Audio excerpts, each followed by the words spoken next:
السلام عليكم ورحمة الله وبركاته. أهلا بكم من جديد من قناة صبح دش. النهاردة ظهر معانا قناة جديدة لسه نازلة اليوم على أمر النايل الفات. القناة ديت لسه نازلة أحدث ظهور لأول مرة جديدة، قناة ليبيا.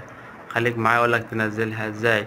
هتخش على التركيب وبننزل على حاجة اسمها قائمة الترددات. هنا زي ما انتم شايفين قائمة الترددات، هننزل عليها كده وهنخش على قائمة الترددات. هيجيلك هنا بالظبط اللي انتوا شايفينه، وبعد كده بنجيب هنا كلمة إضافة ونكتب التردد 11 5 6 4 معدل الترميز 27500. وبعد كده بنخليها أفقي أو حرف الاتش. هندي كلمة الحفظ للتردد، هيسجل معنا مع قائمة الترددات.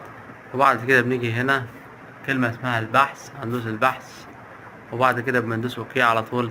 هنلاقي التردد بينزل معانا زي ما انتم شايفين عشان نشوف القناة الجديدة. تقفيل التردد نزل 16 قناة، نزل معانا 16 قناة التردد. وهندوس كلمة الحفظ ونطلع خروج نشوف القنوات الجديدة. دي قائمة القنوات، وهنروح سريعا كده في الآخر عشان ما نطولش حضراتكم. من قناة صبح دش، لو انت أول مرة تشوفني خد لكم متابعة عشان يجيلك كل جديد. سريعا كده زي ما انتم شايفين ادي القناة لسه نازلة اليوم.